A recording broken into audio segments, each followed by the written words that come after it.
السلام علیکم عزیز دوستو، میں ہوں سید انور علی شاہ اور آپ دیکھ رہے ہیں ہسٹوریکل ورلڈ۔ دوستو، آج کی ہماری ویڈیو مسلم تاریخ کے ان روشن ستاروں کے نام ہے جو آسمان کی بلندیوں پر جگمگائے اور دنیا کو اپنے سائنسی علم کی روشنی سے منور کیا۔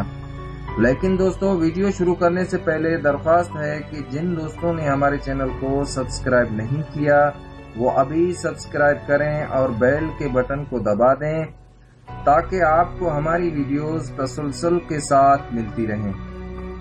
دوستو، سائنس کا مسلمان طالب علم جب یہ دیکھتا ہے کہ سائنسی اور ٹیکنالوجی میں امریکہ اور مغرب کے ممالک نے ساری ایجادیں کی اور سائنس کو آسمان کی بلندیوں تک پہنچایا، جبکہ ہمارے بزرگوں نے صرف دینیات، ادب اور شاعر و شاعری کو اپنا اوڑھنا بچھونا بنا لیا، وہ سوچتے ہیں کہ دوسری قومیں ہم سے سائنسی لحاظ سے کافی آگے ہیں اور دنیا کی سائنسی تاریخ امریکی اور یورپی سائنسدانوں کے کارناموں سے بھری پڑی ہے۔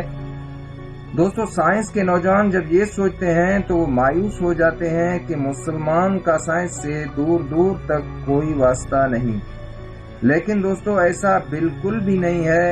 اس احساس کی بڑی وجہ یہ ہے کہ ہم اپنے بزرگوں کے علمی کارناموں سے مکمل طور پر ناواقف ہیں، اور اس کی بڑی وجہ یہ ہے کہ اہل مغرب نے مسلمانوں کے ان عظیم کارناموں کو چھپانے میں کوئی کسر نہ چھوڑی، جبکہ اس دور میں کافی ایسی اہم ایجاداتیں جو ہمارے مسلم سائنسدانوں کے مشاہدات و تجربات کی مرہون منت ہیں۔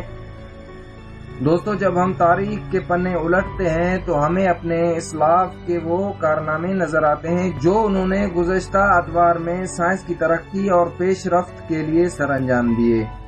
دوستو، کوئی دریافت اچانک ظہور میں نہیں آتی، وہ بڑے اتار چڑھاؤ اور ارتقائی تسلسل کا نتیجہ ہوتی ہے۔ اس کی تہ میں بہت سی معلوم و نامعلوم کاوشوں کا دخل ہوتا ہے اور اس کی مکمل اور ترقی یافتہ شکل بہت سے تجربوں کے بعد وجود پذیر ہوتی ہے۔ دوستو، سائنس کی تاریخ میں مسلمانوں نے 500 سال کے عرصے میں جو شاندار کارنامے سر انجام دیے، اہل مغرب نے ان کو چھپانے کی منظم کوششیں کی۔ دوستو، سائنس پر کسی ایک قوم یا علاقے کی اجارہ داری نہیں رہی ہے، بلکہ مسلمانوں، ہندوؤں، یونانیوں، چینیوں، ایرانیوں اور آج کے دور میں اہل یورپ و امریکہ نے برابر کا حصہ لیا ہے، جبکہ سائنس کی اس میراث میں مسلمانوں کا ایک بڑا حصہ ہے۔ دوستو، سائنس کا آغاز یونان سے ہوا، جو 7ویں صدی عیسوی تک اس کرۂ ارض پر سب سے زیادہ ترقی یافتہ ملک تھا۔ یہ ملک تمام علوم و فنون کا مرکز تھا۔ دنیا کے مختلف ممالک کے محققین وہاں علم و فن، صنعت و حرفت اور سائنس و ٹیکنالوجی سیکھنے آیا کرتے تھے۔ دوستو، سائنس کی شروعات علم ریاضی سے ہوئی۔ ارشمیدس اور فیثاغورس یونان کے دو عظیم ریاضی دان تھے، اور اس کے ساتھ ساتھ یونانی تہذیب نے بقراط، جالینوس، بطلیموس، سقراط، افلاطون، ارسطو، ہیروڈوٹس اور ہومر جیسے علماء اور مشہور سائنسدان پیدا کیے، جنہوں نے طب، علم حیات، جغرافیہ، فلسفہ، علم تاریخ اور شاعری میں عظیم کارنامے سر انجام دیے اور ان علوم پر سینکڑوں کتابیں لکھی۔ دوستو، جب بطحا کی سنگلاخ پہاڑیوں سے 7ویں صدی میں اسلام کا آفتاب طلوع ہوا تو اس وقت بازنطینی حکومت یعنی ایسٹرن رومن امپائر، جس کا دارالحکومت استنبول تھا، اپنے عروج پر تھی۔ لیکن افسوس کہ اس دور حکومت میں بادشاہوں کو علم سے کوئی دلچسپی نہ تھی۔ دوستو، اس دور کے بادشاہ تھیوڈوسیس کے حکم پر اسکندریہ کی شورائے آفاق لائبریری کو نظر آتش کر دیا۔ پھر اس کے بعد ایک اور بادشاہ زینو کے حکم پر روہا یعنی ایڈیسا کے شہر میں اسکول بند کروا دیا گیا، جو 2ویں صدی سے سیریانی زبان اور یونانی علوم کی تعلیم کا مرکز چلا آ رہا تھا۔ دوستو، ایک اور بادشاہ جسٹن نے ایتھنز کے شہر میں موجود افلاطون کی اکیڈمی اور اسکندریہ کی اکیڈمی پر تالے لگوا دیے، دوستو جب ایڈیسیا اور ناجیا کے نستورین راہب اور اسکندریہ کے فلسفی ایسٹرن رومن امپائر کے اذیتناک سلوک سے تنگ آ گئے تو وہ ایران ہجرت کر گئے، جہاں اس وقت ساسانی بادشاہ برسر اقتدار تھے۔ یہاں آ کر انہوں نے اپنی مذہبی اور یونانی عالموں کی کتابوں کے ترجمے شروع کر دیے۔ دوستو جب مسلمانوں نے شام اور ایران کو فتح کیا تو ان کو وہاں یونانی علمی ورثے کے بیش قیمتی خزانے ہاتھ آئے۔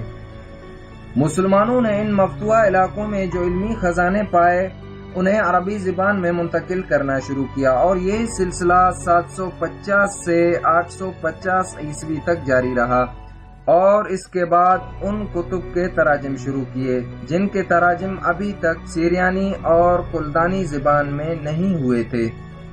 دوستو مسلمانوں نے یونان کے علاوہ ہندوستانی، چینی علوم سے بھی استفادہ کیا۔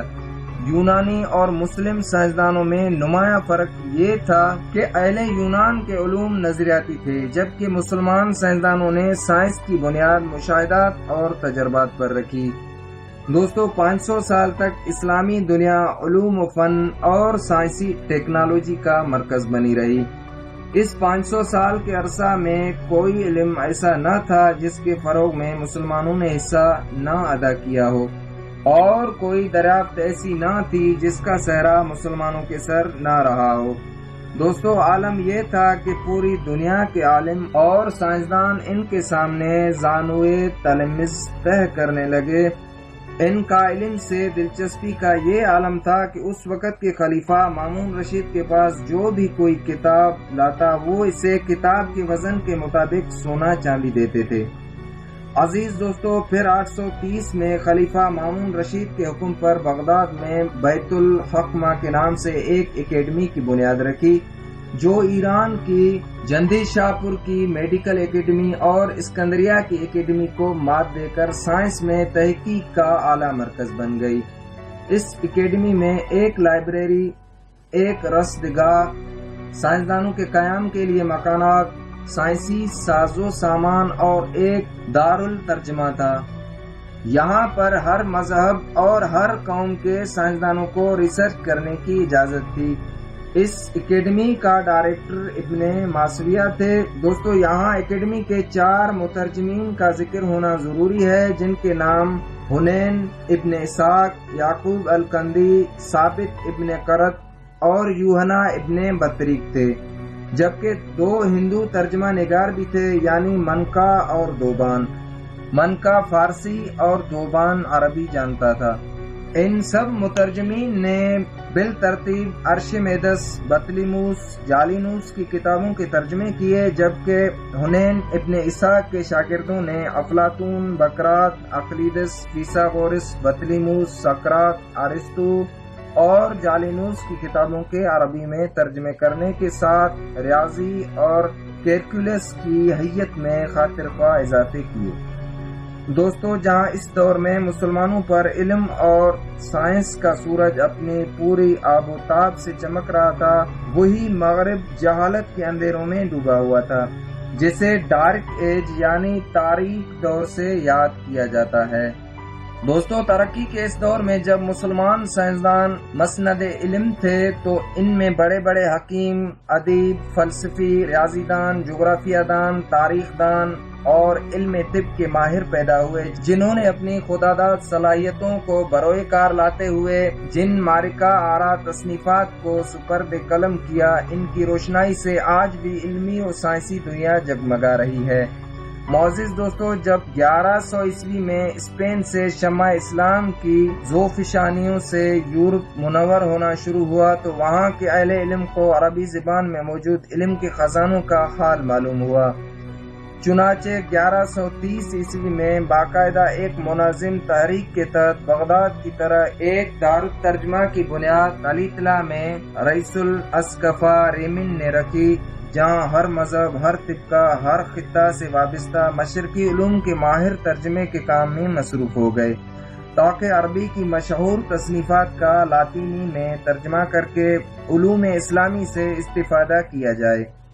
اس زمن میں سب سے پہلے یورپ کے مشہور عالم ایڈلارڈ جو بعد کے رہنے والے تھے، اس نے اقلیدس کی کتاب عناصر اور الخوارزمی کی کتاب الحساب، جس میں عربی ہندسوں کو بیان کیا گیا تھا، عربی سے لاطینی زبان میں ترجمہ کیا۔ دوستو یہاں ہم آپ کو بتاتے چلیں کہ ہند سے ہندوستان سے عربوں میں آئے اور پھر عربوں سے یورپ گئے۔ عربوں نے اسے ہندی جبکہ مغربی عالموں نے ہندسوں کا نام دیا، جبکہ اس سے پہلے اہل مغرب لاطینی ہندسوں کا استعمال کرتے تھے۔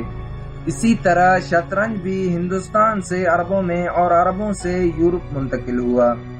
عزیز دوستو، اسی طرح انگلستان کے رابرٹ نے بہت بڑا کارنامہ سر انجام دیتے ہوئے 1144 عیسوی میں قرآن مجید کا ترجمہ لاطینی زبان میں کیا اور ساتھ میں الخوارزمی کی عظیم الشان کتاب الجبر المقابلہ کا بھی ترجمہ کیا، جس سے اہل یورپ الجبرا کے علم سے متعارف ہوئے۔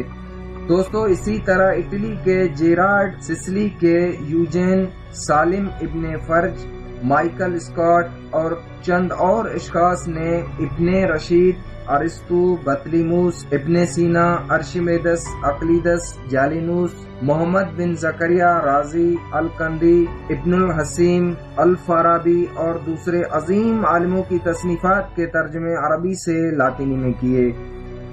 دوستو یہ تھا ہماری ویڈیو کا پہلا حصہ، جس میں ہم نے آپ کو بتایا کہ مسلمانوں میں سائنسی دور کب شروع ہوا، بلکہ یوں کہیے کہ سائنس کا عملی دور کب شروع ہوا۔ دوستو ہم اگلی ویڈیو میں آپ کو ان عظیم مسلمان سائنسدانوں اور حکماں کے بارے میں بتائیں گے جنہوں نے علم و سائنس میں شاندار کارنامے سر انجام دیے، اور اس کے ساتھ مغرب کے ان سائنسدانوں کے بارے میں آپ کو بتائیں گے جنہوں نے مسلمانوں کی تخلیقات و نظریات پر اپنا قبضہ جمایا۔